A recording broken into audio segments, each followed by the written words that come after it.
Alright.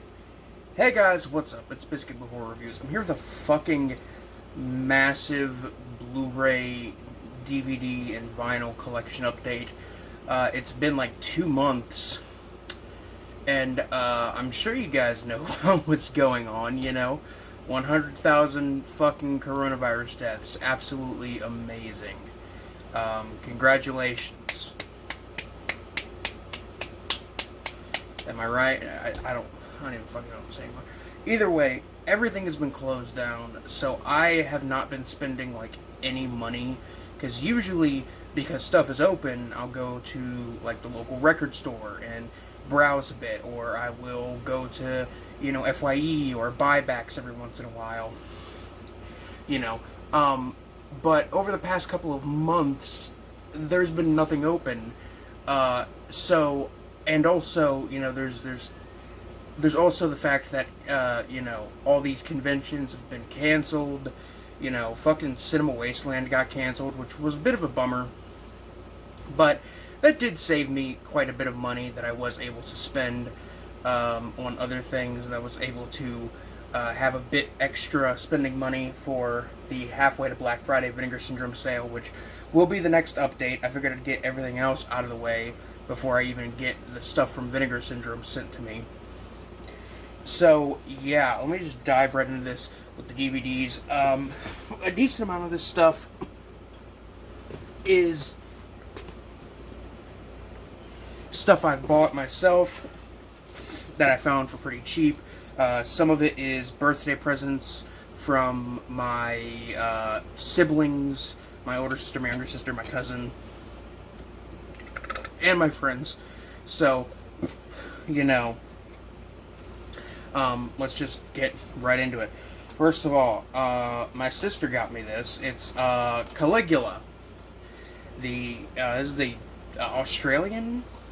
Yeah, the Australian DVD release of the R-rated cut of Caligula.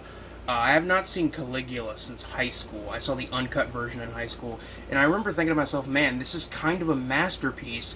It sucks there's like a whole hour of hardcore pornography spliced into this film that is completely useless. And this is basically the R-rated version that has all of the pornographic stuff cut, which I haven't seen. I actually haven't seen Caligula since high school. I've been meaning to rewatch it. But, since then, I've been meaning to rewatch the cut down version, not the almost 3 fucking hour long porn version. I also heard that Penthouse magazine is funding a complete recut and restoration of Caligula to make it as close to the original screenplay that Gore Vidal wrote, which I'm completely down with that. I heard that was happening, and I heard that the director of Begotten was working to edit the film. So I heard something about that on Twitter, but I don't know if that's 100% true or not. Either way, Caligula, solid little, kind of fucked up biopic about the infamous Roman Emperor Caligula, who, was absolutely crazy. He declared war on the ocean, and made his horse part of his political cabinet. Next we got Slimy Little Bastards. This is the debut horror film from YouTube film critic Dave Parker, aka Mr. Parka. Is a guy that I've been following on YouTube for years and years and years. So, when this, so I actually ended up getting I ended up watching this film, via a screener link that Dave had shared around, just so people would have something to watch while they're quarantining and social distancing, and I really liked it, so I figured I would buy the DVD release from Amazon. This is a, cheap budget release. It's nothing amazing, burned DVD-R, and the film itself isn't anything too amazing. It's kind of a little monster anthology horror film, and some segments are better than others. All of the segments do have their drawbacks, but there are plenty of fun, practical, goofy, charming rubber monsters in the film, and I can definitely dig it, and I'd recommend giving it a watch if this kind of stuff, if these little monster movies are your kind of thing. This one's from my cousin. It's Ninja Zombie from Agafa. This one has reversible cover art, and I mean, like, this is the regular cover art, which that's cool, that's whatever, But when I opened this and I saw this cover art, this reversible cover art for it, I immediately had to just flip it over because this cover art is so amazingly fucking bad. If you can't tell, the bits of skull that are on this cover art are literally taken directly from the poster for Evil Dead 2, which is kind of amazing. Haven't watched this one yet, but, it looks fun. Looks like a fun little shot on, I think it was shot on 8mm. Yeah, shot on Super 8 in Chicago, film about a ninja zombie. Why the hell not? Here we have, I'm not even going to try to pronounce the original title of this. I'm just going to pronounce the English title, which is Night of the Bloody Apes. This is a release from, I think, like VIC Entertainment, something like that.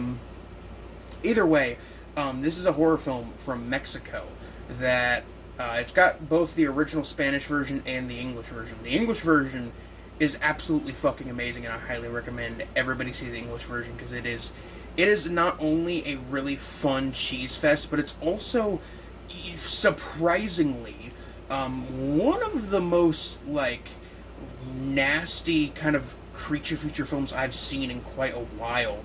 I saw this, I think, earlier this year, maybe late last year, somewhere around there, and I had a lot of fun with it. But I remember thinking to myself, like, man, this is like nasty and sleazy, like super sleazy, especially for something that's kind of more in line with like a traditional, monster movie. But yeah, basically, this was a movie that they made. They took it, they spliced in extra nudity and gore and scenes of like open heart surgery, and it included a subplot about female luchadors and released it, and here we have it today. Again, this has both the Spanish version and the English version. I don't think I'll ever watch the Spanish version, just because. Next, I got a bunch of different titles, all from the same director, from director Joshua Kennedy, who got his start in 2010 with Attack of the Octopus People, which was a film he made I think he made it in like high school. He was like 16 years old, and it's bad. It's really bad. Not even really that much worth watching, but it shows that there can be growth and improvement. Included in this on this release is Frankenstein vs. Hitler, which is a 30-minute silent short film made in the early 2010s, and that one is actually a really fun little silent film kind of monster movie comedy. But still, I think these actually 3 releases were from my younger sister. But yeah, fucking Attack of the Octopus People, cool. This one is Night of Medusa and Slave Girls. I think Slave Girls on the Moon. I watched Slave Girls on the Moon. It's kind of a Barbarella almost style, like science fiction kind of comedy with some sexy undertones to it.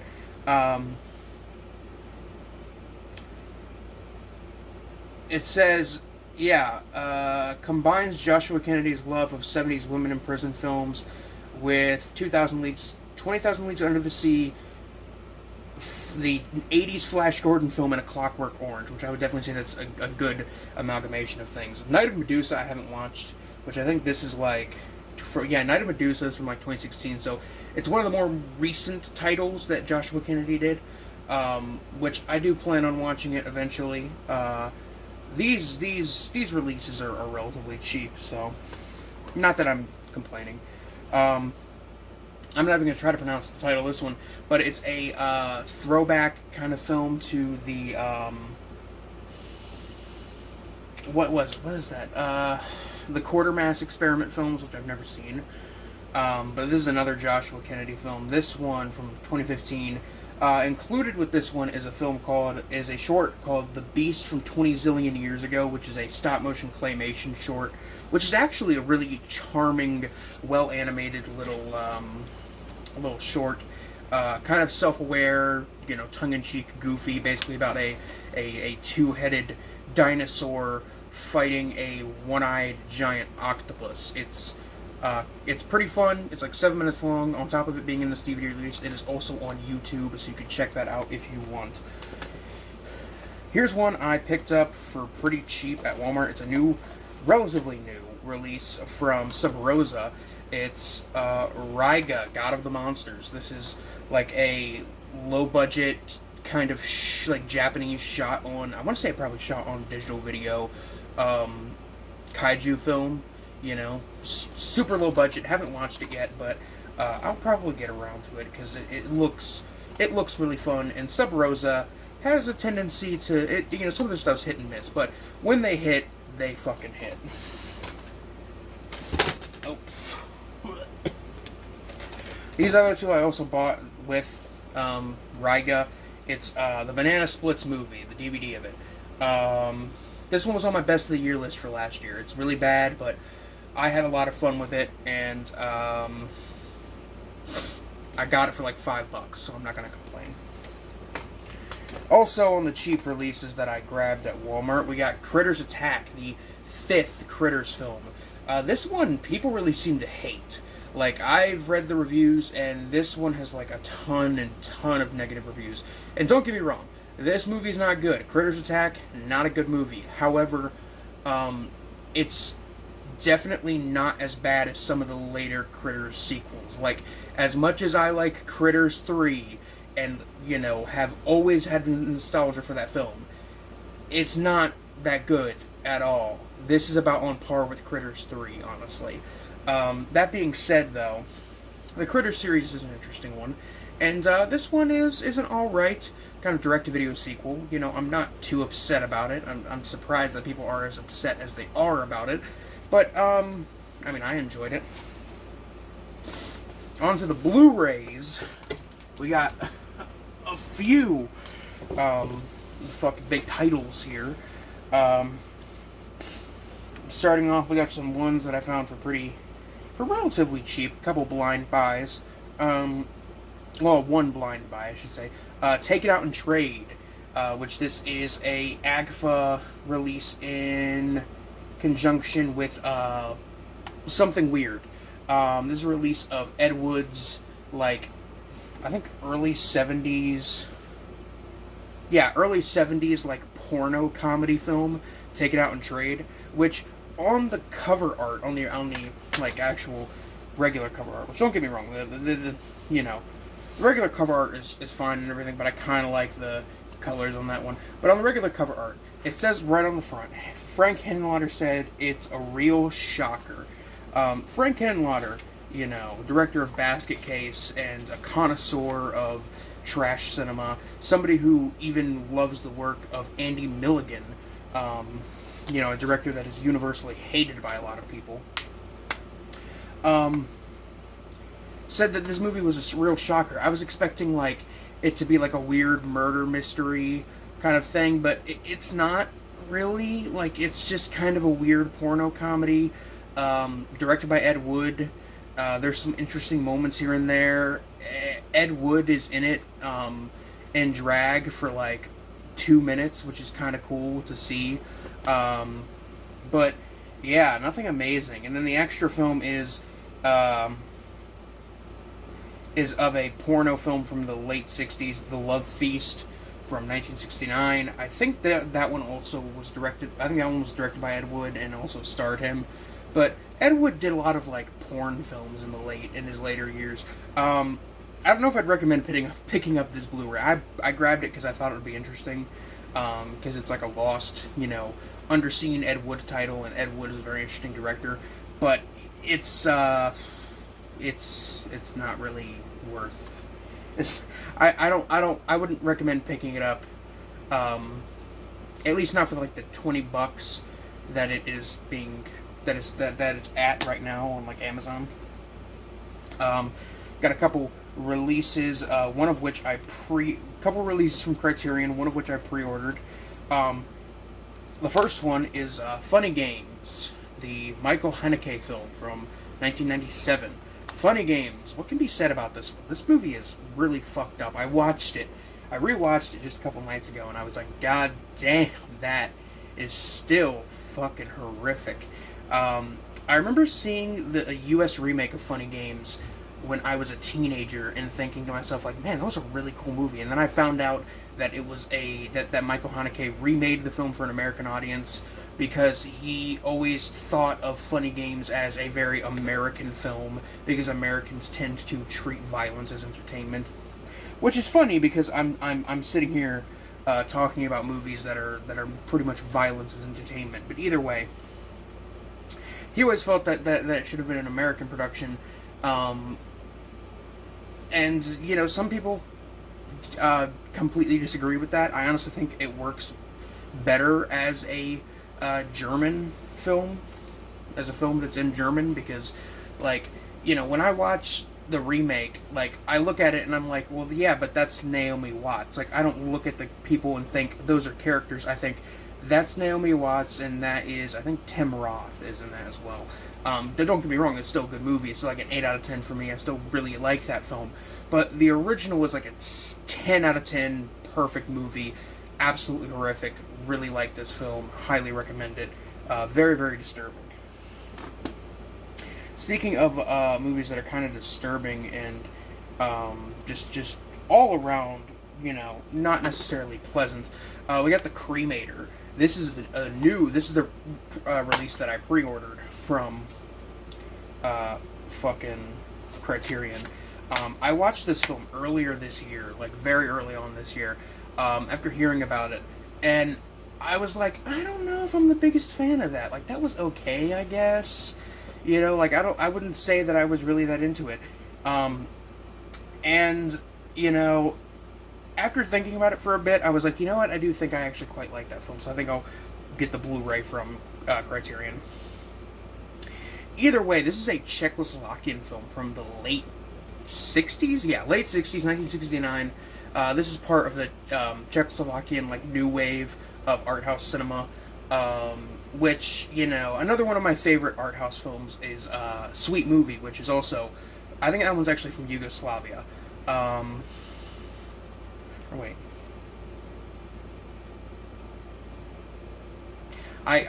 Either way, they're both kind of, I don't even know what I was fucking saying. They're both from the same general area, from the same kind of era of kind of new wave art house filmmaking. This film is a lot more disturbing and creepy, though. It is a movie basically about a guy who runs a crematorium, and he believes that, like, cremation is the ultimate way to absolve you of your sins. And after a while, he starts being accosted. The film takes place in, like, the early to mid 30s, and he starts being accosted by people from the government, people from the German government, who are like, hey, are you 100% pure-blood German? And he's like, well, I think so, but I've always lived in Czechoslovakia. I consider myself Czech, not German, you know, and they're trying to kind of get him to join the Nazi party, and it's a very interesting, surreal film. This film is also often labeled as a comedy. I didn't catch any of the humor in the film, personally. There probably is humor in there, but it's probably very much a both cultural, it's probably a cultural thing, and also something to do probably with the era that the film was shot in. I'm sure if I was from Czechoslovakia and it was the 1960s, I would have found this film to be hilarious. But as is, it's a pretty interesting kind of offbeat, disturbing drama film with some very heavy horror elements towards certain parts. But I really liked it, and I'm happy that it's got a nice Blu-ray release. On to art house into trash.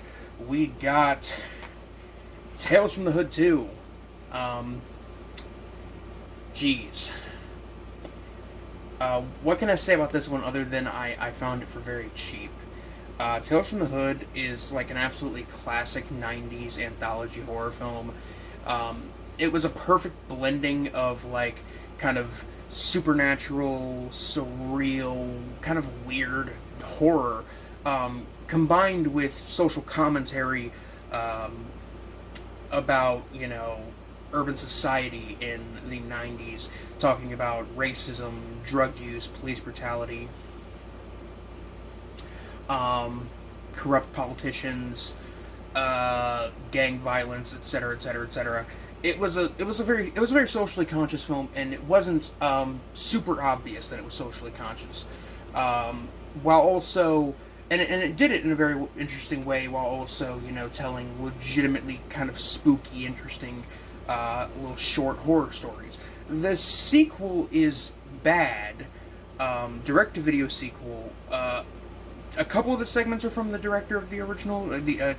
Two of the other segments are not from the other segments are from other directors. But here's the thing: this movie's bad, bad, especially when compared to the first film. However, I have to really just stress this. As its own thing, and as background noise, this movie is very entertaining and very enjoyable. Next, we got one from Severin. This one was just a random one I bought because I had something else that is going to be featured in the video in just a minute. I ordered this with it. It is their Blu-ray release of Killer Crocodile, and Killer Crocodile 2 with the nice double-sided slipcover, you know, different spines. It's not an fucking embossed slipcover, which kind of sucks, honestly, because I kind of would have liked that. But, yeah, Killer Crocodile. Haven't seen this before. It's a, like, Italian Jaws. I think it's yeah, Italian, yeah. It's an Italian Jaws ripoff from the late 80s. And I do like my fair share of Jaws ripoffs, you know. One of the best Jaws ripoffs ever, in my opinion, is Blades, which is a film that is literally Jaws beat for beat, but you replace Jaws with a sentient lawnmower that is killing people. It's really amazing. However, I really enjoy Jaws ripoffs. I enjoy ripoff films in general, but Jaws ripoff films tend to just kind of go all over the place because, you know, you have ones that are very obviously trying to be Jaws ripoffs, like Monster Shark, or like Cruel Jaws, you know. You have titles like that, and then you have stuff like, you know, Up from the Depths, The Last Alligator, which was another Italian, like, alligator Jaws ripoff kind of film that is very entertaining and enjoyable. I haven't watched these yet, but I do plan on watching these eventually, because I do like me a good, bad, you know, giant kind of alligator, crocodile, giant sea-bearing monster movie. Like Crawl was one of my favorite movies from last year. I found that one to be very enjoyable. Not that this is going to be as, like, thrilling as Crawl was. This is going to be fun schlock at best. But, you know, looking forward to checking that one out. Another one, this one I bought because I had the extra cash and I kind of wanted to do a blind buy on it. It is the Amityville Cursed Collection from Vinegar Syndrome. This is the box set Vinegar Syndrome put out of the 4 cursed items, or 4 cursed objects entries in the Amityville series, which, if you've seen my video talking about the Amityville sequels, I ranked all of these films. If you haven't, you know, link is in the description. Either way, you know, Amityville 4, The Evil Escapes, which is a TV movie, which is, you know, kind of an entertaining one. You got Amityville 1992, It's About Time, which is about a cursed clock from the Amityville house ending up in somebody's house, and it, fucks with them. Amityville New Generation, about a cursed mirror from the Amityville house, which this one was shot using the exteriors for Patty's Pub, and It's Always Sunny in Philadelphia, so that's something that I just will always remember about this film. And probably the best of this whole box set is Amityville Dollhouse, this absolutely gonzo nutsoid sequel that feels more like a sequel in the House series than a film, in than a film in the Amityville series. But still, not a bad set. $60 I think is a little pricey for this set. I would say maybe wait until there's a sale or something, but I would still recommend this set. It's still very, very enjoyable.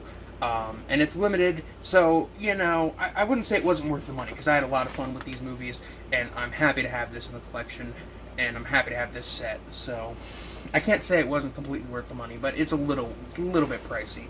Now, for things that are worth the money, I'm talking about that fucking Al Adamson Masterpiece Collection. Oh, baby, I just got this in the mail today, and I love this set already. I've only popped in like 2 of the discs and watched 2 of the movies out on the set, but oh my god, I have been super hyped for this set ever since they announced it. I remember when they did the initial post on Facebook, oh, we have information about our Al Adamson set coming tomorrow in a special trailer video. And I remember thinking to myself as I saw that post, and I even commented on the post and said, "Come on, guys, give me the Milligan box already." I remember thinking to myself, yeah, Al Adamson's an interesting director. Nurse Sherry's cool. Brain of Blood is pretty fun. Carnival Magic, albeit bad, is definitely an interesting one.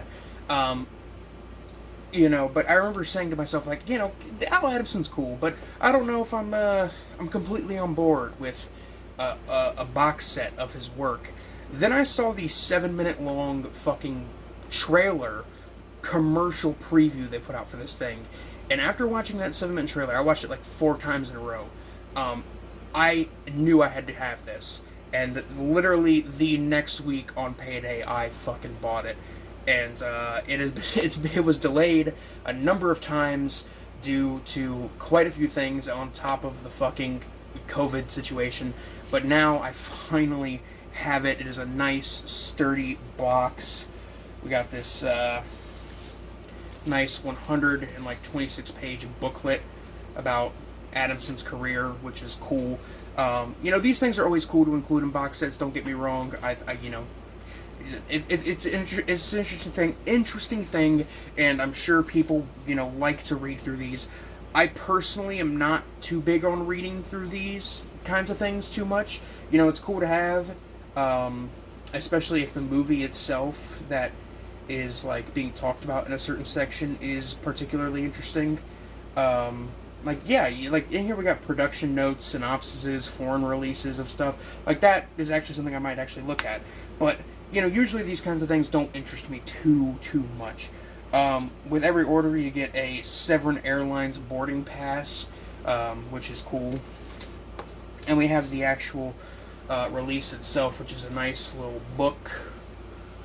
I'm trying to, hold this to where I can, show it off, yeah, it's got a lot of fucking stuff in it, and it's, it was $170, which is a little tiny bit pricey, but for, what is it, 32 movies, plus a ton of bonus features, it's, I would honestly say it's definitely worth it.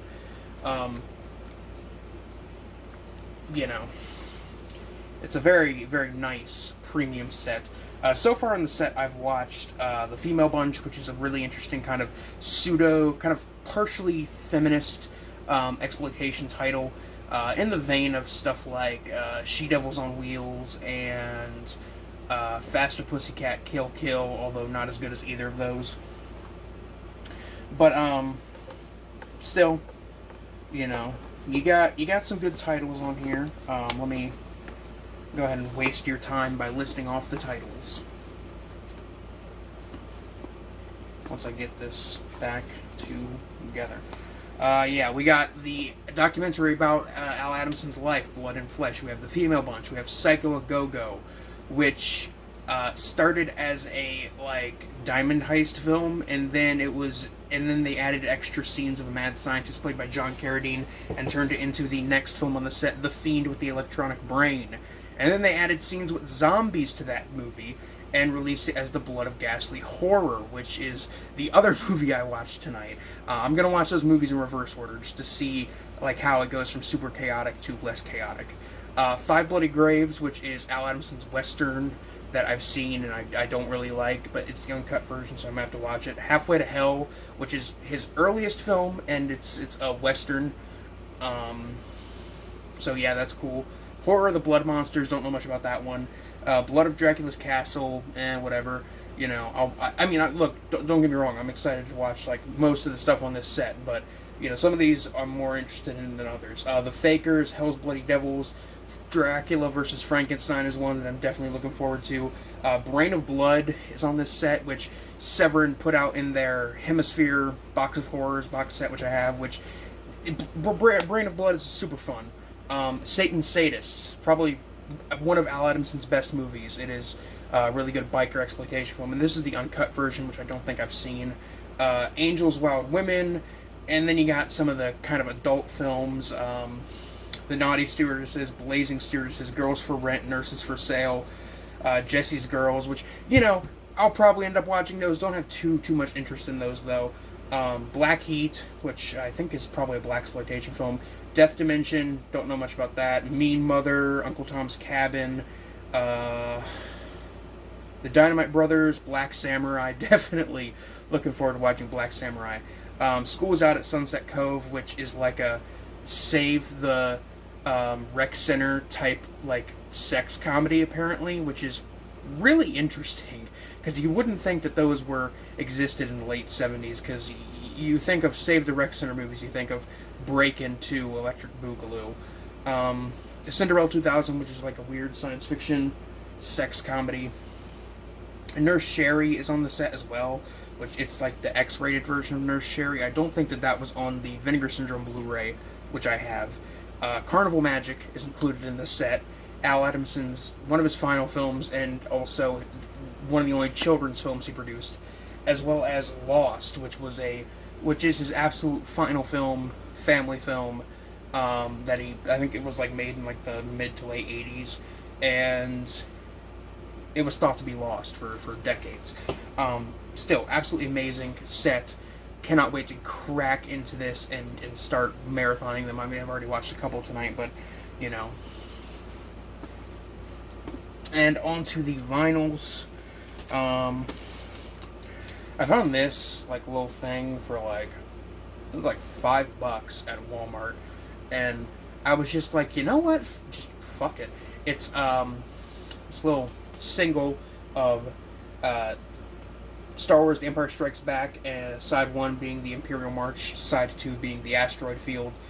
This being the version performed by the London Symphony Orchestra and conducted by John Williams, who is absolutely amazing.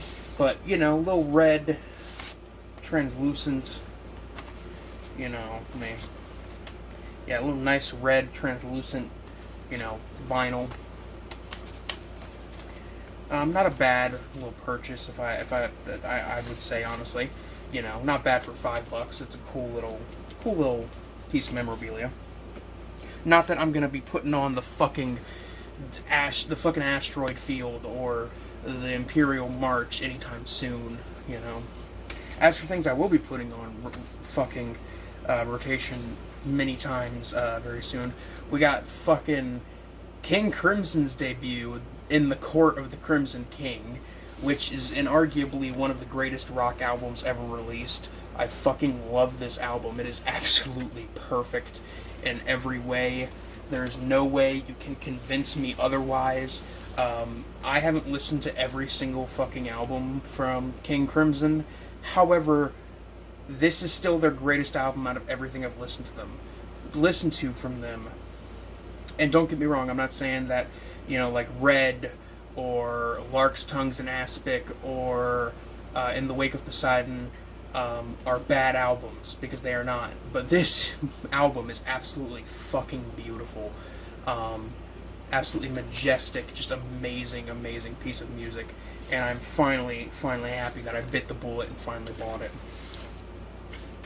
And this one is one that my uncle got me for my birthday. It is Bathory, Bloodfire Death, the picture disc vinyl. Which, fucking, whoever, like, released this fucking thing obviously doesn't care too much about, like, keeping these things. I know that, like, you know, picture discs, they aren't entirely for collecting and displaying, because you can listen to them, and there's nothing wrong with listening to picture discs, necessarily. Especially if it's, like, the only in-print release of an album. Not that I'm going to be putting this on rotation every fucking day. However, this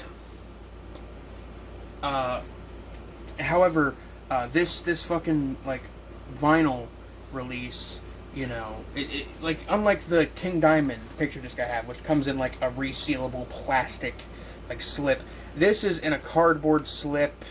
I mean, the inside has, like, plastic covering the cardboard, so it doesn't damage it, which is fine. But still, it's wide open for the fucking, for dust and everything to get to it. Like, the whole point of having the inner slip is to slip it inside the other thing so dust doesn't get to it as easily. So, as a result, I've had to put a fucking, you know, extra layer of protection on this bad boy. But either way, you know, still, Bathory, Bloodfire Death, the best Bathory album. Nobody can fucking argue otherwise. Hammerheart's a great album, don't get me wrong, but that album is fucking overrated as fuck. This is where it is at. But yeah, that is it. That is it for this collection update. It's a very, very big one. Like, holy hell, was this a very large one. And we have the fucking halfway to Black Friday stuff that will ship eventually to go through once that does eventually ship. But keep in mind, this stuff is, like, almost entirely just from the last, you know, 2.5 months, something like that. So it's been a hell of a quarantine, and it's probably going to continue to be a hell of a quarantine. Anyway, guys, this is Biscuit with Horror Reviews. Just letting you know to stay safe, stay healthy, fucking, you know, wash your hands, wear a fucking mask in public, you know. I mean, trust me, I don't like wearing them, but I do. Signing off. Peace.